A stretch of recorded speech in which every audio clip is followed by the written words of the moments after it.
Hello friends, मैं हूं अशोक वाघेला। आपका बहुत बहुत स्वागत है हमारी इस ऑफिशियल यूट्यूब चैनल पर जिसका नाम है सीखो इंग्लिश बोलो इंग्लिश। सो फ्रेंड्स, आज मैं एक और नया लेक्चर लेके आया हूं जिसका नाम है verb of to be form, जो कि ग्रामर पे आधारित है। लेकिन सबसे पहले आज होली है, तो सबको मेरी और मेरी फैमिली की ओर से सबको होली की शुभकामनाएं और होली की प्रज्वलित से आपकी घर की नेगेटिविटी दूर हो और पॉजिटिविटी का आगमन हो। तो उसी पॉजिटिविटी के साथ हमारा आज का लेक्चर शुरू करते हैं फ्रेंड्स, है ना। समझो कि आज हम जो पढ़ने वाले हैं वो ग्रामर बेस ऊपर है। आज से हमारा आप यूँ समझो कि ग्रामर सीरीज शुरू हो रही है ना। फर्स्ट लेक्चर बेसिक होता है, बिगनर्स के लिए होता है। तो फर्स्ट लेक्चर मैंने चुना है आपके लिए कि ग्रामर ऊपर बी फॉर्म पढ़ा जाए, है ना। आज मैं पढ़ाने वाला हूँ बी फॉर्म, यानी वर्ब टू बी फॉर्म। ठीक, ओके फ्रेंड्स। लेकिन ये शुरू करने से पहले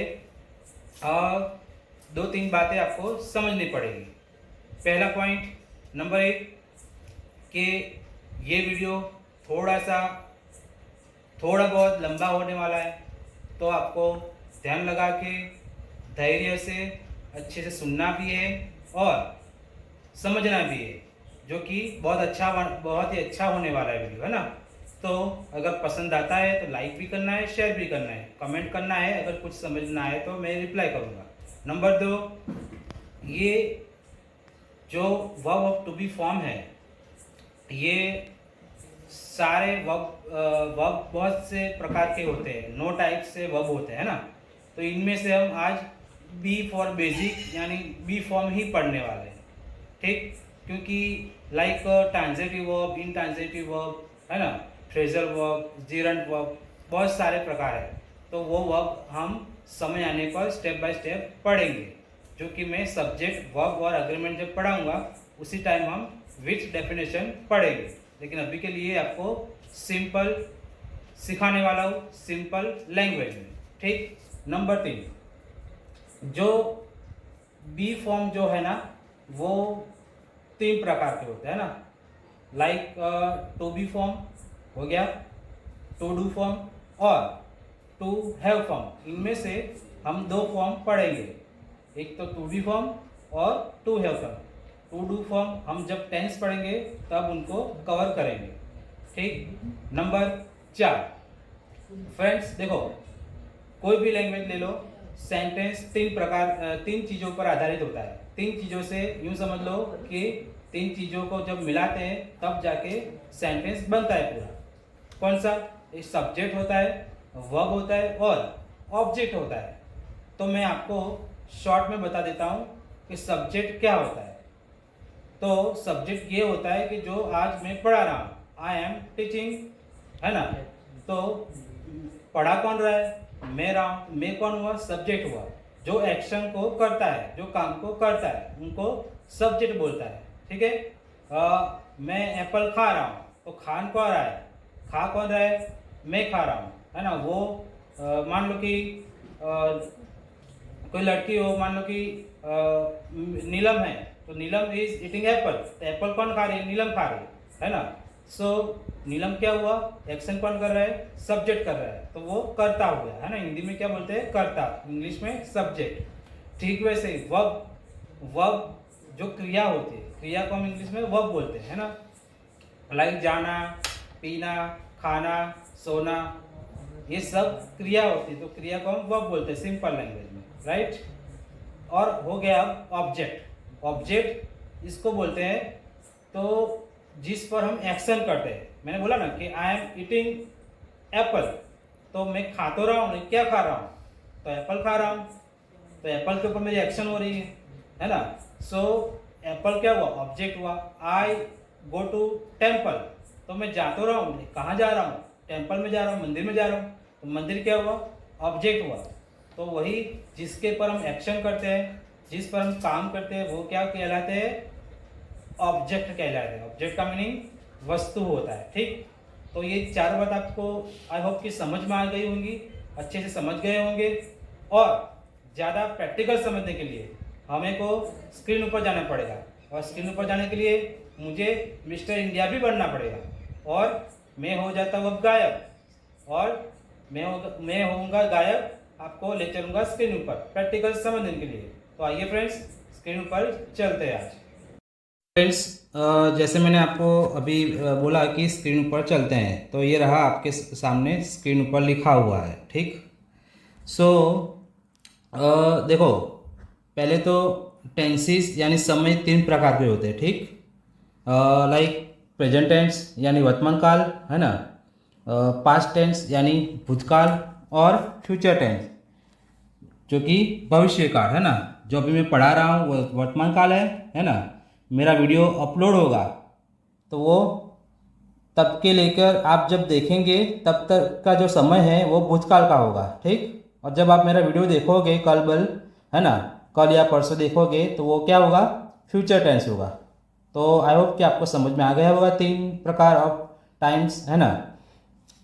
सो अब देखो, मैंने ऊपर बता दिया है कि सब्जेक्ट वर्ब ऑब्जेक्ट क्या होता है ना। तो देखो, ये आई जो होता है ना वो फर्स्ट पर्सन होता है, ठीक। इसका मीनिंग होता है मैं, है ना। हम बोलते हैं आई एम सॉरी, ऐसा हम बोलते हैं, अक्षर बोलते हैं ऐसा। तो आई जो होता है वो फर्स्ट पर्सन होता है, और फर्स्ट पर्सन प्लूरल होता है। कौन सा होता है, वी होता है, WEV, वी यानी हम, मैं और हम सब, तो वी होता है। तो वी क्या है, प्लूरल है ना, बहुवचन है, ठीक। ठीक वैसे ही यू सेकंड पर्सन फर्स्ट होता है। इसका मीनिंग होता है आप या तुम या तू होता है ना हिंदी में। और सेकंड पर्सन प्लूरल भी क्या है, बहुवचन क्या है, यू ही है, ठीक, यू। ठीक, वैसे ही थर्ड पर्सन, जब हम 2 फ्रेंड्स मिलके जब तीसरे की हम टीका टिप्पणी करते हैं या फिर कोई तारीफ करते हैं, तीसरे की बातें करते हैं, तो इनको हम थर्ड पर्सन बोलते हैं। तो वो कौन से, ही शी इट, जो कि ही मेल यानी पुरुष के लिए यूज़ किया जा सकता है, करते हैं हम, ठीक। और शी महिला के लिए यूज होता है, और इनका हिंदी में अर्थ होता है वह। ही का भी हिंदी में अर्थ क्या होता है, वह, ठीक। इट का भी वह होता है, लेकिन वो अभी के लिए आप इतना समझो कि वस्तु के लिए या फिर निर्जीव के लिए यूज़ करते हैं हम, ठीक। ठीक वैसे ही तो अब आप ही शी इट तीनों को हम मिला लेते हैं तो अर्थ होता है बहुवचन में वे लोग। तो वे लोग के हम लिए क्या यूज़ करेंगे इंग्लिश में, दे।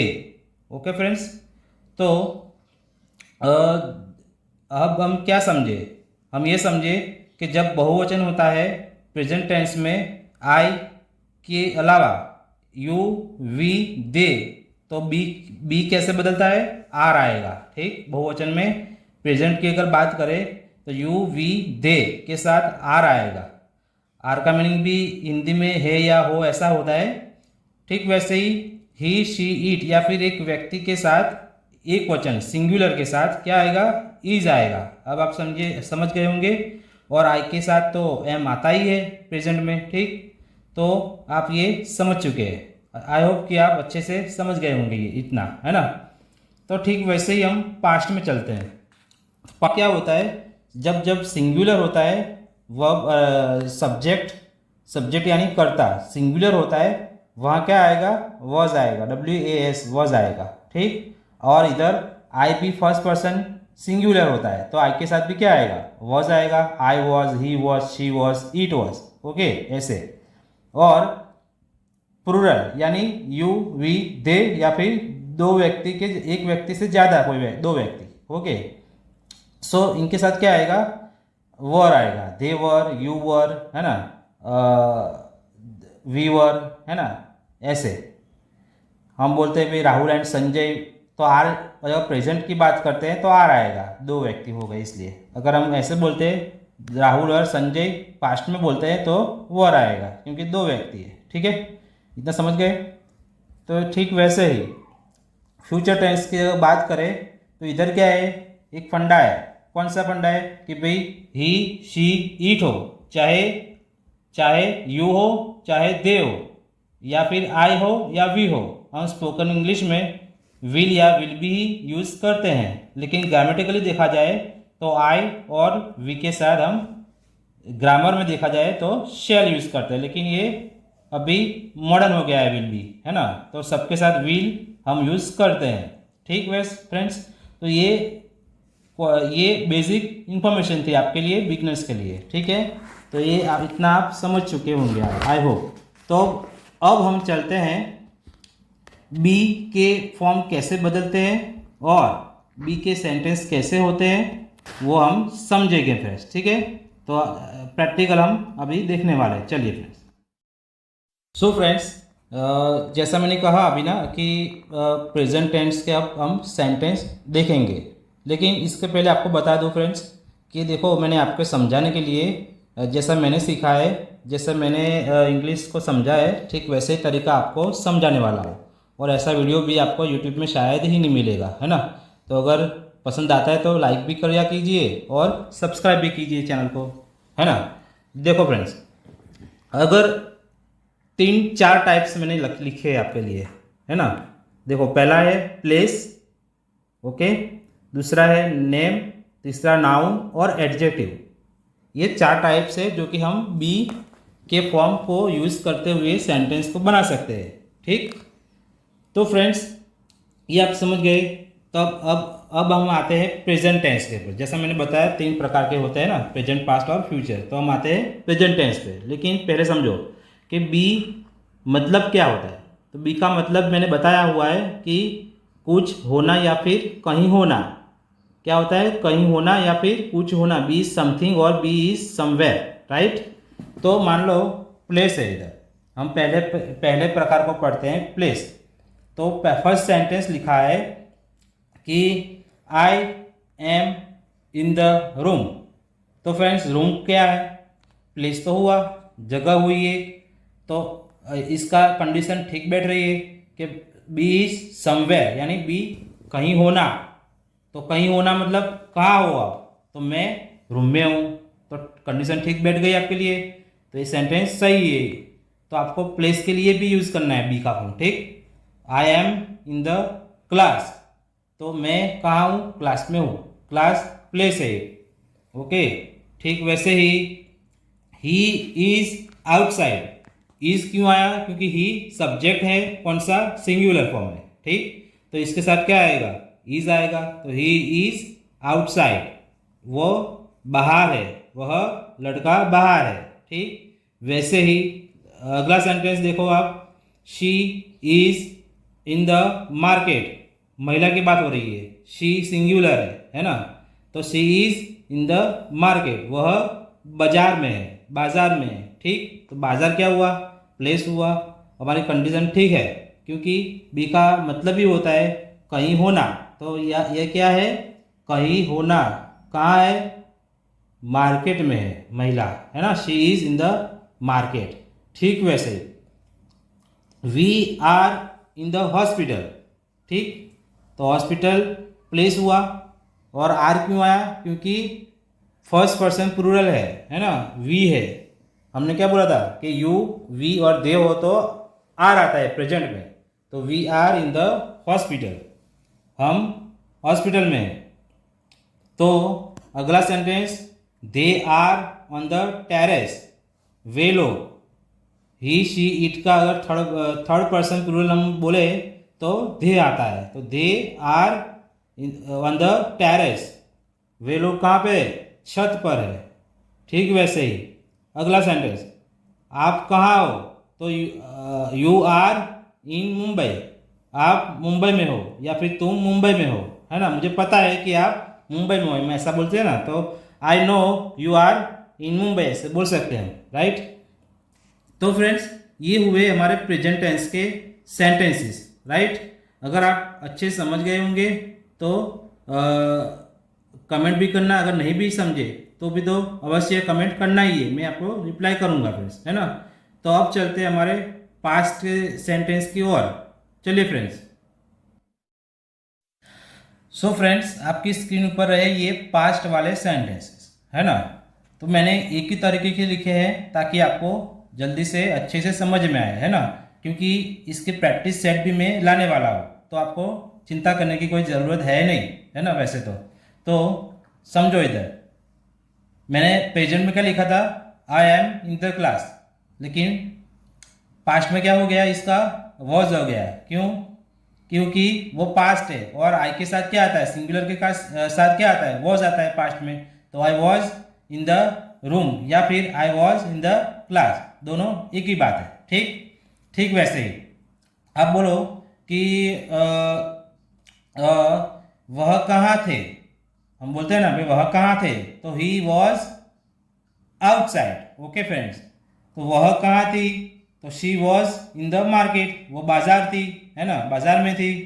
हम ऐसे बोलते हैं, तो हम ऐसे भी बोल सकते हैं ना फ्रेंड कि हम कहाँ थे, तो we were in the hospital, right, हम हॉस्पिटल में थे। ठीक वैसे ही वे लोग कहाँ थे, तो दे वर ऑन द टेरेस, वे लोग छत पर थे, है ना। हम बोलते हैं ना कि भाई फ्रेंड्स आप कहाँ थे, तो यू वर इन मुंबई, वो मुंबई में थे, आप मुंबई में थे, है ना, झूठ मत बोलो, आप मुंबई में थे, you were in Mumbai, right. तो फ्रेंड्स आप क्या समझे, आप वही समझे कि यू वी दे हो, अगर पास्ट में बात हो रही है तो वर आएगा, प्लूरल है, बहुवचन है इसलिए, और अगर ही शी ईट हो, है ना, तो वॉज आएगा, पास्ट में बात हो रही है तो। और प्लेस है तो हमें बी फॉर्म तो लगाना ही है, अगर प्लेस की बात हो रही हो तो हमें बी फॉर्म आंख बंद करके लगा देना है। ठीक है, ऐसे ही, क्योंकि इधर कोई क्रिया है नहीं। सिंपल लैंग्वेज में समझ लो कि अगर कोई क्रिया के वगैरह हो, है ना, बिना क्रिया के कोई सेंटेंस हो, तो क्या बोलते हैं हम, उनको बी फॉर्म बोलते हैं। ये अभी के लिए आप समझो, क्योंकि इधर कोई क्रिया यूज नहीं होती, इसलिए इनको बी फॉर्म हम बोल सकते हैं, राइट। और आपको समझाने के लिए मैंने 4 टाइप्स तो दिए ही है ना। तो अब चलते हैं हमारे नेक्स्ट टेंस यानी फ्यूचर टेंस पर। तो फ्रेंड्स ये रहा आपके सामने फ्यूचर टेंस के सेंटेंसेस। देखिए फ्रेंड्स, अब मुझे लगता है कि आपको थोड़ा बहुत समझ में आने लगा होगा, है ना। इधर क्या आएगा, I will be in the room, मैं कहाँ होगा, रूम में होगा, क्योंकि रूम प्लेस है इसलिए, है ना। और आई के साथ मैंने बोला है कि शैल भी आप यूज कर सकते हो, तो ये भी राइट है। I shall be in the room, I shall be in the class, दोनों तरीके से हम बोल सकते हैं, है ना। अगला sentence, he will be outside, वह कहाँ होगा, तो वह बाहर होगा, इस समय कहाँ होगा, वह बाहर होगा, ही विल बी आउटसाइड। ठीक वैसे ही वह कहाँ होगी, महिला की बात हो रही है, तो she will be in the market, हम बोल सकते हैं ना, ऐसा हम अंदाजा लगा सकते हैं कि भाई वह आई थिंक बाजार में होगी। तो हम कैसे बोलेंगे इसको, क्योंकि प्लेस है इधर, तो कैसे बोलेंगे, फ्यूचर टेंस है, तो she will be in the market, right. ठीक वैसे ही हम बोल सकते हैं we will be in the hospital, है ना, हम हॉस्पिटल में होंगे इस समय, है ना, we will be on the hospital, in the hospital. ऐसे भी बोल सकते हैं कि we shall be in the hospital, right, grammatically. आगे बोले तो they will be on the terrace, वे कहाँ लोग होंगे, वे लोग कहाँ होंगे, छत पर होंगे, तो they will be on the terrace. ठीक वैसे ही आप कहाँ होंगे, तो यू विल बी इन मुंबई। तो फ्रेंड्स ये रहे हमारे फ्यूचर टेंस के सेंटेंसेस। आई होप कि आपको समझ में आया होगा, है ना। अगर समझ में आया है तो वीडियो को लाइक कीजिएगा, नहीं आया तो मुझे कमेंट करो, ताकि मैं आपको अच्छे से रिप्लाई कर सकूं, ठीक। लेकिन समझना तो है ही, क्योंकि आपने मुझे अगर अपना टाइम दिया है सीखने के लिए, तो सीखना तो पड़ेगा ही, और सिंपल लैंग्वेज मैंने समझाया है ना। तो फ्रेंड्स ये था हमारा टू बी फॉर्म के फर्स्ट लेक्चर, राइट। तो फ्रेंड्स ये रहा आज का लेक्चर, जो आधारित था हमारा to be form. I hope कि आप अच्छे से समझ गए होंगे, है ना, अच्छे से सुन रहे होंगे मेरे वीडियो, सुना भी होगा, है ना। सो आपको अगर ये वीडियो पसंद आता है तो लाइक करना है, और सबके साथ शेयर भी करना है जिसको इंग्लिश की बेसिक की ज़रूरत है ना। और कुछ भी समझ में ना आए तो कमेंट भी करना है, मैं उसका अवश्य रिप्लाई भी करूँगा। ठीक, तो फ्रेंड्स, तो ये था आज का लेक्चर, है ना। हम बाद में अगला लेक्चर आने वाला है जो कि इसके ऊपर ही पार्ट 2 होगा। तो फ्रेंड्स वेट कीजिए, कल मिलते हैं इस नए लेक्चर पे। तब तक bye bye, thank you very much for listening me.